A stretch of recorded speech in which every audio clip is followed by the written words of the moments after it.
Okay, start करते हैं paper solving. और हम लोग 2018 का यूपीएससी फिल्म सॉल्व कर रहे थे। लास्ट लेक्चर में हम लोगों ने 75 क्वेश्चन तक सॉल्व कर लिया था। आगे चलते हैं 76 से स्टार्ट करते हैं। ओके, तो 76 क्या कहता है कि 76 कहता है which of the following led to the introduction of English education in India. ठीक है, यानी कि भारत में अंग्रेजी को बढ़ावा अंग्रेजी को इंट्रोड्यूस इसमें से कौन से एक्शन ने किया है, मतलब कौन से चार्टर ने किया। कहता है charter act 1813, general committee of public instruction 1823 और ओरिएंटलिस्ट एंड एंग्लिसिस्ट कंट्रोवर्सी। ठीक है, एंग्लिसिस्ट कंट्रोवर्सी। तो ये तीनों ही जो घटनाएं हैं, तीनों ही चीजें भारत में इंग्लिश एजुकेशन के इंट्रोडक्शन को बढ़ावा देती हैं। ठीक है, ये तीनों ही चीजें 1, 2 एंड 3 चार्टर एक्ट में 1813 में तो क्लियरली लिखा हुआ था। ठीक है, कि अंग्रेजी शिक्षा को बढ़ावा देना है। फिर चलते हैं 77 पर। 77 कहता है विच one of the following is an artificial lake. Artificial lake कौन सा है। कहता है कोडाई कनाल तमिलनाडु का, कोलेरू आंध्र प्रदेश का, नैनीताल उत्तराखंड का, ठीक है, या रेणुका हिमाचल प्रदेश का। तो भाई ये तो सबको पता है, नैनीताल तो बिल्कुल नहीं है, सब लोग सुनते आए हुए हैं। ठीक है, कोलेरू भी नहीं है और रेणुका भी नहीं है, लेकिन ये कोडाई कनाल जो है वो क्या है, आर्टिफिशियल लेक है। ठीक है, आर्टिफिशियल लेक है। उसके बाद चलते हैं 78 पर। 78 कहता है विथ रेफरेंस टू द प्रधानमंत्री कौशल विकास योजना। ये योजनाओं से आया हुआ था उस वक्त। ठीक है, प्रधानमंत्री कौशल विकास योजना। Consider the following statement. कह रहा है it is a flagship scheme of the ministry of labour and employment. दूसरा कह रहा है कि it amongst other things will also impart training in soft skills, entrepreneurship, financial and digital literacy।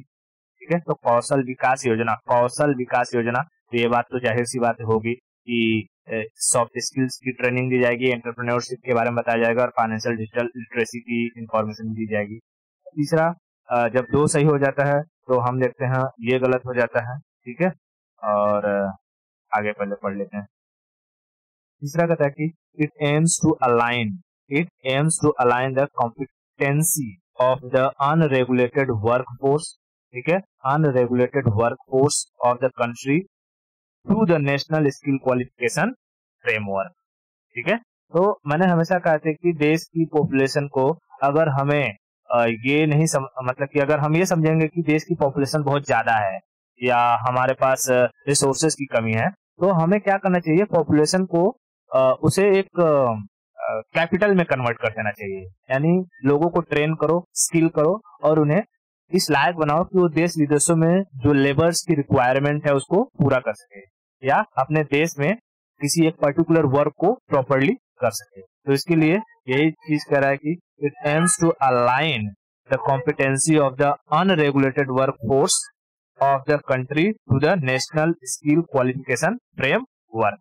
ठीक है, तो इसका आंसर क्या हो जाएगा, 2 एंड 3 ओनली। 78 हो गया।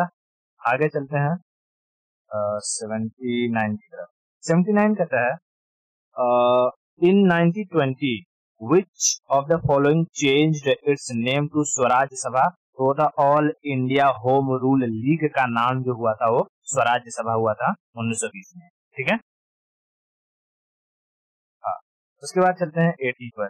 क्वेश्चन नंबर 80 कहता है which among the following event happened earliest। तो जब ऐसे क्वेश्चन पूछे जाते हैं तो अगर इसका डेट याद रहता है तो हम लोग सॉल्व कर सकते हैं, नहीं तो इसमें कुछ नहीं होता है। देख, आर्य समाज की स्थापना हुई थी 1875 में। नील दर्पण लिखा गया था 1858 में। आनंद मठ लिखी गई थी 1882 में। और इन्होंने सत्येंद्र नाथ ने सिविल सर्विस पास किया था 1863 में। तो अर्लीस्ट इवेंट कौन सा होगा, 1858 नील दर्पण, ठीक है 1858। आगे चलते हैं 81 पर। 81 कहता है कि which of the following is possible consequences of heavy sand mining. अगर बहुत अधिक मात्रा में किसी नदियों से सैंड को निकाला गया तो उसके क्या कॉन्सिक्वेंसेस हो सकते हैं। कहता है decreased salinity in the river. क्या सैंड का और सैलिनिटी का कुछ लेना देना है कि अगर सैंड निकाल देंगे तो सैलिनिटी कम हो जाएगी? नहीं, ठीक है। दूसरा कहता है पॉल्यूशन ऑफ ग्राउंड वाटर। तो भाई ग्राउंड वाटर में पॉल्यूशन होगा ही होगा, ठीक है, ग्राउंड वाटर में पॉल्यूशन होगा। तीसरा कहता है lowering of the water table. Water table जो रहेगा वो नीचे धंसता चला जाएगा, ठीक है, नीचे धंसता चला जाएगा। तो इसमें ऑप्शन 1 गलत है, ठीक है, और 1 अगर गलत होता है तो ये गलत हो जाएगा, ये गलत हो जाएगा, ये गलत हो जाएगा और बचेगा 2 and 3, ठीक है। आगे चलते हैं 82 की तरफ और 82 कहता है, बड़ा बढ़िया सवाल है 82, with reference to the agricultural soil, ठीक है, consider the following statement. A कहता है कि 1 कहता है a high content of organic matter in soil drastically reduce its water holding capacity. ये तो उल्टा बोल रहा है। तो अगर मिट्टी में हम लोग ऑर्गेनिक मैटर को डालेंगे तो क्या ऑर्गेनिक मैटर मिट्टी की वाटर कैपेसिटी स्टोर करने की कैपेसिटी को घटा देगा? नहीं, तो ऑप्शन ये 1 गलत है। और 1 गलत होगा तो कौन कौन सा गलत हो जाएगा? ये गलत हो जाएगा, ये गलत हो जाएगा, ये गलत हो जाएगा, बचेगा ओनली, ठीक है, ओनली। आगे चलें, आगे चलते हैं क्वेश्चन नंबर 83 पर। क्वेश्चन नंबर 83 कहता है कि the partnership for action on green economy page at UN mechanism to assist countries transition towards greener and more inclusive economies emerged at।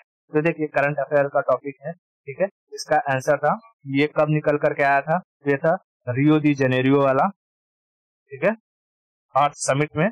Earth summit Rio the Janeiro में क्या होता है? अर्थ summit होता ना, हाँ, तो रियो दी जेनेरियो के अर्थ समिट में, यानी ये बी ऑप्शन सही है, ठीक है, बी ऑप्शन सही है।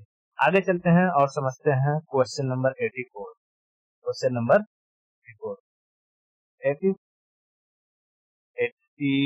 84 कहता है 3D printing has application of which of the following.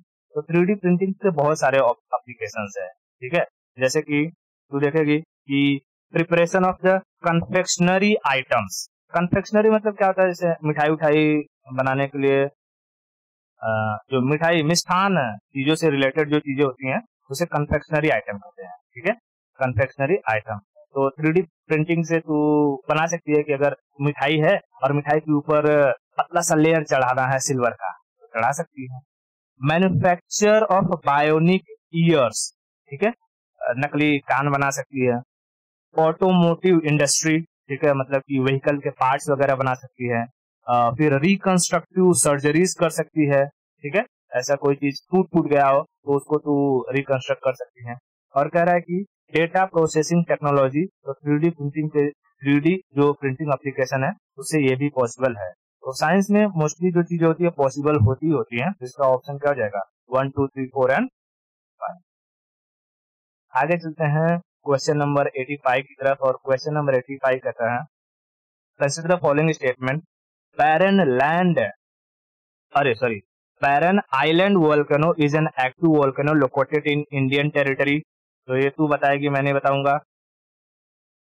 सही है। अगर ये सही है तो ऑप्शन एलिमिनेट कर सकते हैं हम लोग, ये गलत हो जाएगा, ये गलत हो जाएगा, ठीक है, और 1 and 3 में से देख लेते हैं। तीसरा कहता है last time the Barren Island volcano erupted was in 1991 and it has remained inactive since then। तो ऐसा तो है नहीं, ठीक है, ये ऑप्शन गलत है। तो जैसे 3 गलत होता है तो ऑप्शन ओनली 1 सही हो जाता है, ठीक है। आगे है 86 कहता है why is a planet called Prosopis juliflora plant, sorry planet नहीं, why is a plant called Prosopis juliflora often mention in the news? ये एक करंट का टॉपिक था, ठीक है।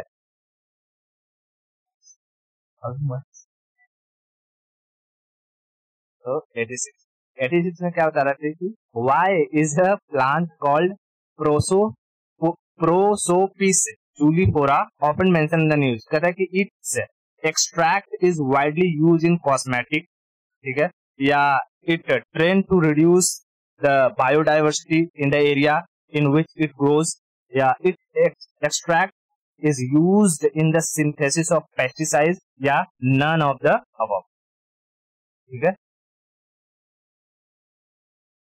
हाँ, तो इसमें तू देखेगी कि बेसिकली उस वक्त ये क्या था, it tends to reduce the biodiversity in the area in which it grow. मतलब ये क्या करता था ना, ये कैसा था जूलीफोरा, ये लाइक मैंने पढ़ाया था जब तुझे बायोलॉजी में कि कुछ पौधे ऐसे होते हैं जो दूसरे के ऊपर चढ़ जाते हैं और दूसरे के ऊपर चढ़ के उसे ही खा जाएंगे और उसे खत्म कर देंगे, है ना। हाँ, तो ये इसी तरीके का था कि अगर ये जहां उग जाता वहां के दूसरे पौधों को मार मुर के खा जाता था, तो इसीलिए बहुत न्यूज में चल रहा था। तो इसका आंसर क्या है, ऑप्शन बी, ठीक है। It tends to reduce the biodiversity in the area in which it grows, okay. 87 पर चलते हैं। 87 क्या कहता है, कहता है consider the following statement, most of the world's coral reef are in the tropical waters। Coral riffs के बारे में पता है, जैसे कि अगर हम बात करें ऑस्ट्रेलिया का जो पूरा का पूरा एरिया है कोरल रिफ वाला, ग्रेट बैरियर रीफ कोरल से बना हुआ है, हमारा जो लक्षद्वीप है कोरल से बना हुआ है, ठीक है। तो वही कह रहा है कि most of the coral reef are in the tropical water, यानी कि ट्रॉपिक ऑफ कैंसर और कैप्रिकॉर्न के बीच वाले पानी में पाया जाता है। दूसरा कहता है कि more than 1/3 of the world's coral reef are located in the territory of Australia, Indonesia and Philippines, इसमें देख लिखा भी है। और तीसरा कह रहा है कि coral reef host far more number of animals phyla than those hosted by the tropical rain forest, ठीक है। तो इसमें पूछा क्या है कि which one of the statement given are correct के बारे में कहा है। तो देख दूसरा तो देखेगी कि दूसरा more than 1/3 of the world coral reefs are located in the territory of Australia and Indonesia, और पहला जो बोल रहा है कि most of the coral reef found in the tropical waters, ठीक है। तो क्या लगता है तेरे को?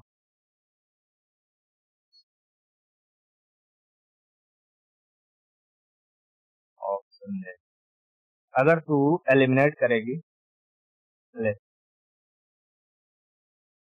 नहीं, इसमें ना तीनों ही चीजें सही है। देख पूरी दुनिया का अगर हम देखेंगे तो सबसे बड़ा कोरल रीफ कहाँ है, ऑस्ट्रेलिया में ही है, जो पूरा का पूरा पहाड़ी क्रिएट कर देता है एक तरीके का। वहाँ लोग इसके लिए टूरिज्म सेक्टर उसका बहुत फेमस है, उसी कोरल रीफ को देखने के लिए जाते हैं, ठीक है। तो दूसरा ऑप्शन सही है। इसमें coral reef host for more number of animals Playa, वहां पर पाए जाते हैं, ठीक है। जो मैंने बताया था ना, कछुए जैसी आकृति होती है, वो मर जाते हैं तब उनके ही ऊपर सारे कंकाल से बनता है कोरल रीफ, तो प्लाया होते हैं, वहां पर पाए जाते हैं। तो इसमें तीनों ही ऑप्शन क्या है, सही है, 1, 2 एंड 3, ठीक है।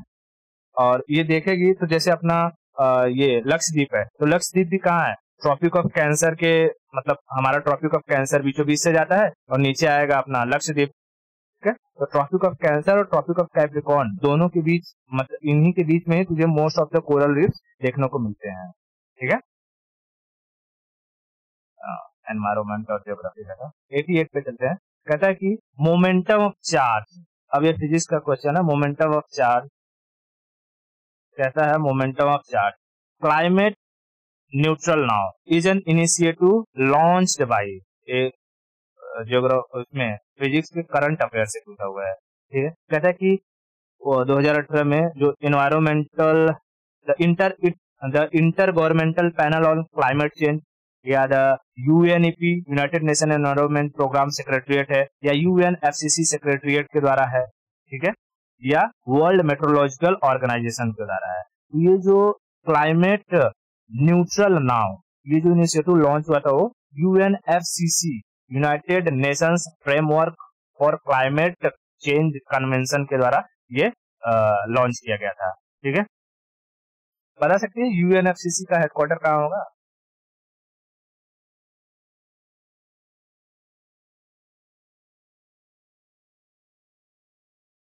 क्लाइमेट कहाँ का बढ़िया है? जर्मनी, बॉन। ठीक है, ओके, आगे चलते हैं 89 पर। 89 89 कहता है with reference to the educational institution during the colonial rule in India consider the following pairs. कह रहा है Sanskrit college at Banaras William Jones ने बनाया था, कलकत्ता में मद्रास वॉरेन हेस्टिंग ने बनाया था, या फोर्ट विलियम जो कि ऑर्थर विलेजली ने बनाया था। तो इसमें से बता कौन सा ऑप्शन सही होगा या गलत होगा? 1 2 2 ओनली, 1 3 3 ओनली।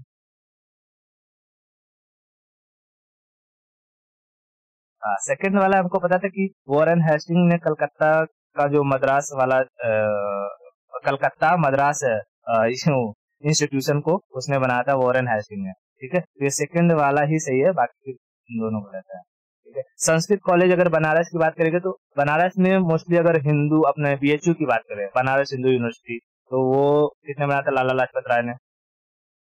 अरे हाँ, मदन मोहन मालवीय ने, लाला लाजपत राय ने, मदन मोहन मालवीय।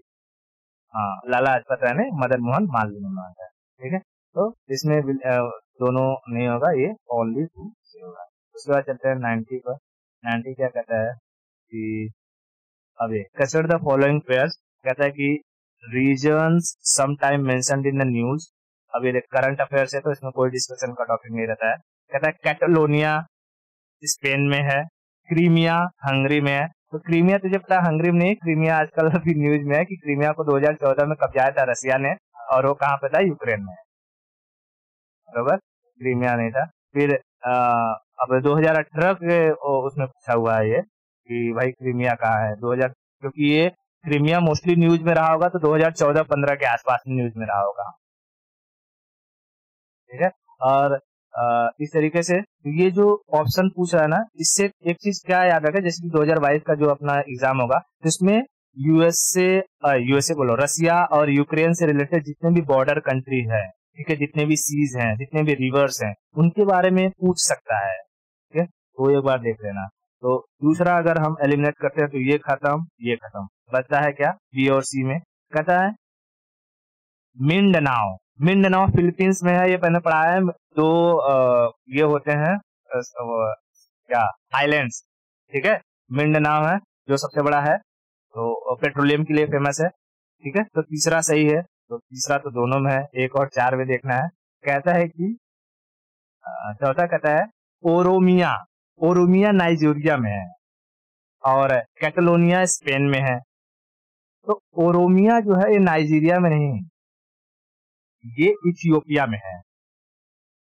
ठीक है, ओरोमिया कहाँ है? इथियोपिया में। तो इसमें से ये ऑप्शन गलत हो जाएगा, बचेगा क्या? Option C 1 and 3 only. ठीक है, 1 and 3 ओनली। तो चलते हैं 91 पे। 91 क्या कहता है? Consider the following statement. The first democratically elected communist party government formed in state in India. उसके बाद दूसरा कहता है कि India's then largest bank Imperial Bank of India was renamed State Bank of India. ये तो एकदम सही है, इसमें पूछने वाली कोई बात नहीं है, अभी ताजा ताजा पढ़े हैं।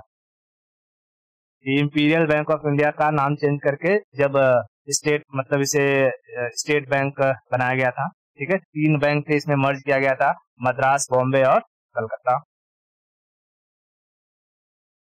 ठीक है, उसके बाद दूसरा अगर सही है तो क्या कह रहा है कि which of the following is the correct chronological sequence. अच्छा, क्रोनोलॉजिकल सीक्वेंस लगाना है। उसके बाद कहता है कि Air India was nationalised and become the national carrier. ठीक है, तो एयर इंडिया को नेशनलाइजेशन का टाइम पीरियड, और Goa become a part of independent India. तो ये गोवा से पुर्तगालियों को कब भगाया गया था?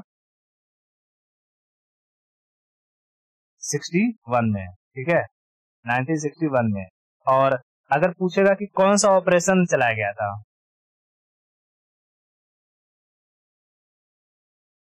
गोवा के लिए विजय नहीं था।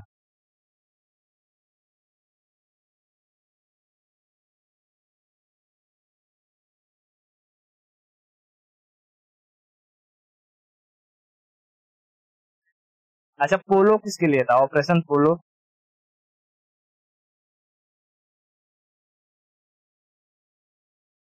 हैदराबाद के लिए था। ठीक है, देख विजय का दो याद रखना, एक तो ये गोवा वाले के लिए और एक तेरा कारगिल के लिए है 1999 में। ठीक है, वो दोनों का याद रखना। ऑपरेशन विजय ये गोवा के लिए था। ठीक है, और 1961 में बना ये तेरा यहाँ से भागे ये लोग। और ये बता, बैंक का जो तेरा इंपीरियल बैंक ऑफ इंडिया था, इसको कब रीनेम किया गया था एसबीआई में? 55 में। ठीक है, 55 में। और तू देखेगी कि first democratically elected communist party government जो बनी थी वो 57 में बनी थी। ठीक है, 57 में। ठीक है, 57 में। और एयर इंडिया का जो ये हुआ था, नेशनलाइजेशन हुआ था, वो 53 में हुआ था।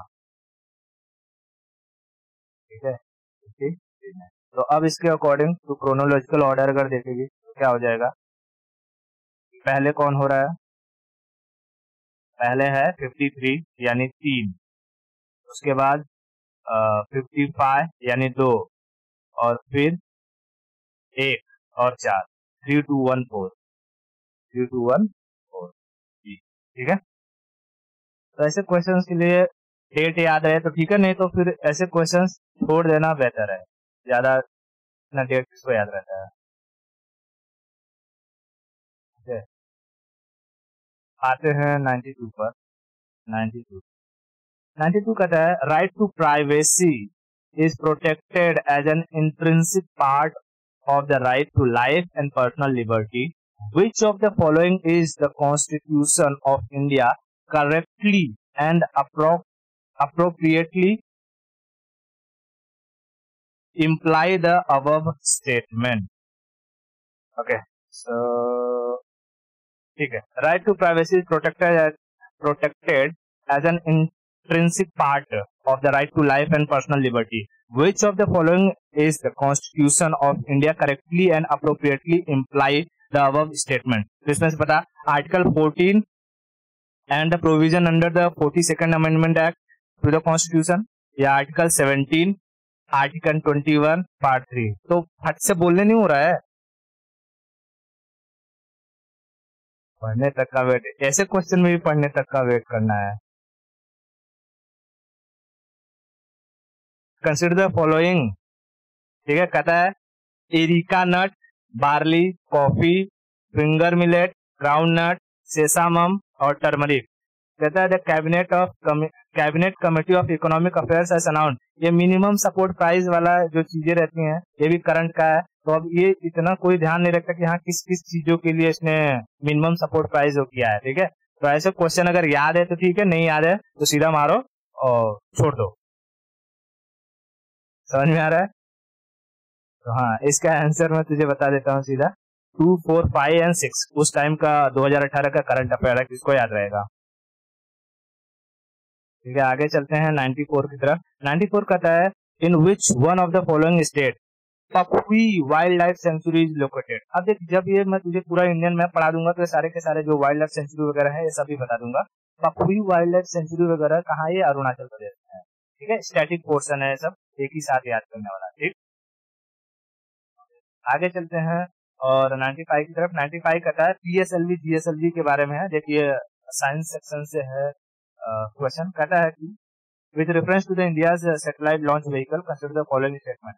PSLV polar satellite launch vehicle जिसको कहते हैं, launches the satellite useful for the earth resources monitoring, whereas GSLV are designed mainly to launch communication satellite. ठीक है, तो ये बात सही है। पीएसएलवी क्या करता है? छोटे सैटेलाइट को लॉन्च करता है, और जीएसएलवी हैवी सैटेलाइट को लॉन्च करता है। और हैवी सैटेलाइट 35-36 हजार किलोमीटर दूर रहते हैं अपने इससे अर्थ एटमॉस्फेयर से, और वो कम्युनिकेशन पर्पज से ज्यादा यूज होते हैं। और जो जीएसएलवी के लिए रहता है, जीएसएलवी यही 500-600 किलोमीटर ऊपर ही रहता है।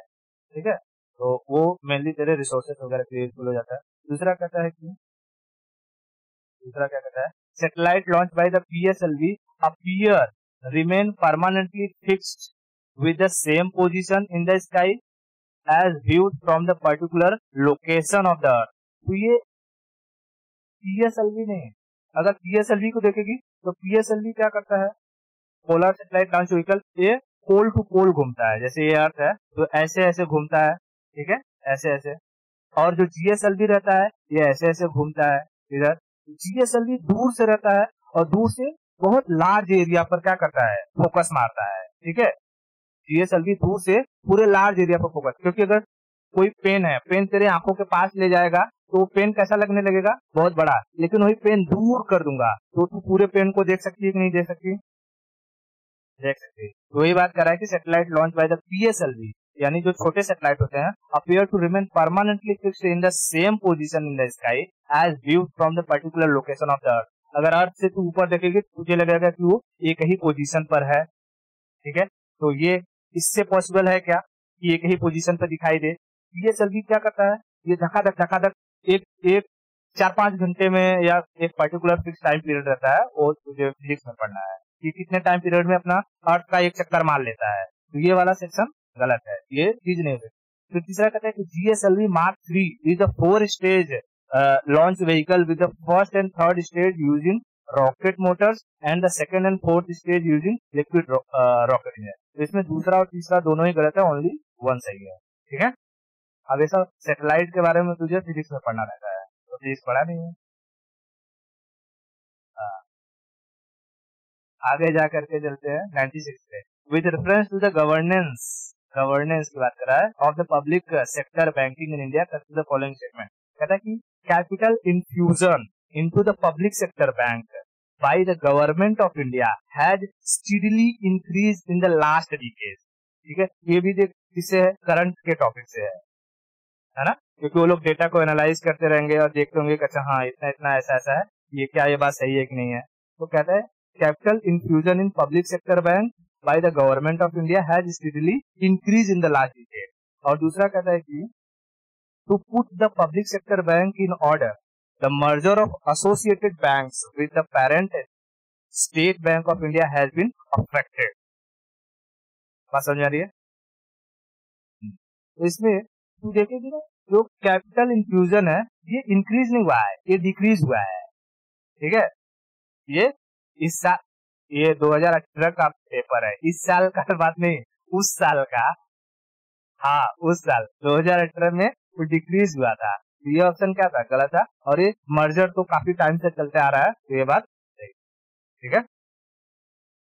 हाँ, तो मर्जर का तो तू काफी टाइम से सुन रही होगी।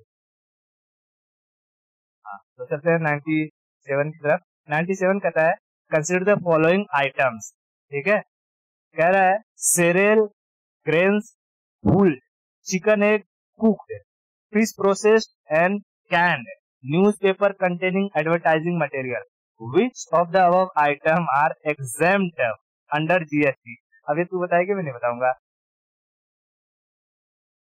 जीएसटी, जीएसटी से किसे मतलब, इनमें से कौन सी चीजों को जीएसटी से बाहर रखा गया है?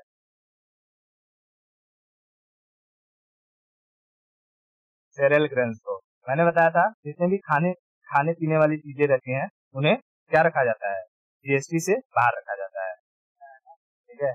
तो वो लग्जरी आइटम है चिकन, अंडा, ठीक है। तो एग्रीकल्चर से रिलेटेड जो भी चीजें है उस पर ये जीएसटी नहीं लगता है, ठीक है। आगे चलते हैं क्वेश्चन नंबर 98 पर। क्वेश्चन नंबर 98 क्या कहता है कि consider the following statement, the definition of critical wild life habitat is incorporated in the forest right act 2006। और कहता है, दूसरा कहता है कि for the first time in India tigers have been given habitat rights. Union Ministry of Environment, Forest and Climate Change officially decide and declare habitat right for the primitive and vulnerable tribe groups in any part of the India। ठीक है। अब देख, ये जो चीजें तीनों की तीनों स्टेटमेंट है, ये उस वक्त के करंट अफेयर से रिलेटेड है। लास्ट के जितने भी क्वेश्चन आते हैं ना, मोस्टली करंट अफेयर ही रहता है। बात समझ आ रही है? हाँ, तो इसमें तू देखेगी इसमें पहला सही था, दूसरा सही था, ठीक है, तीसरी बात ये गलत, ठीक है। तो इसका आंसर क्या है? आ, 99 कहता है कंसिडर द फॉलोइंग, कहता bird, dust blowing, rain, wind blowing, which of the above spread plant disease, यानी कि इन सब में से प्लांट डिजीज किससे किससे फैलेगा? बर्ड्स भी कुछ खाएंगे कहीं और हगेंगे कहीं, तो फैलेगा ही फैलेगा। डस्ट ब्लोइंग, अगर हवा चलेगी, तूफान चलेगा, तो कोई बैक्टीरिया वायरसेस हवा में है तो फैलकर दूसरे क्रॉस पर फैली जाते हैं, है? रैन होगी, बारिश होगी, तो बारिश से भी बह करके कहीं न कहीं जाएंगे ही। और विंड ब्लोइंग होगा, हवा चलेगा तो उससे भी जाएगा। जाहिर सी बात है, इसमें 1 2 3 एंड 4 हो जाएगा। उसके बाद लास्ट कहता है with reference to the organic farming in India, consider the following statement। कहता है the National Program for Organic Production (NPOP) is operated under the guideline and direction of the Union Ministry of Rural Development। और दूसरा कहता है the Agricultural and Processed Food Product Export Development Authority (APEDA) functions as the secretariat for the implementation of NPOP। NPOP क्या है? वही national programme for organic production. और तीसरी बात कहता है Sikkim has the first fully organic state. तो तीसरा ऑप्शन क्या है? सही है, गलत नहीं है कहते, तीसरा सही है, ठीक है, तीसरा सही है। पहला सिक्किम बना था जो फुल्ली ऑर्गेनिक हुआ था, ठीक है, हाँ, ठीक है, तो ये सही है। उसके बाद दूसरा वाला भी जो बात है वो सही है, ठीक है, दूसरी वाली बात भी सही है कि एग्रीकल्चरल एंड प्रोसेस्ड फूड जो एक्सपोर्ट डेवलपमेंट अथॉरिटी है, ये सारे के सारे एनपीओपी के अंडर ही काम करते हैं, ठीक है। और पहला स्टेटमेंट गलत है, ठीक है? और इसका आंसर हो जाएगा 2 and 3 ओनली बी। और इस तरीके से हमारा 2018 का पूरा 1 to 100 जो क्वेश्चन है वो खत्म होता है। ओके, ओके, अब हम लोग 2017 का नेक्स्ट सेशन करेंगे, ठीक है।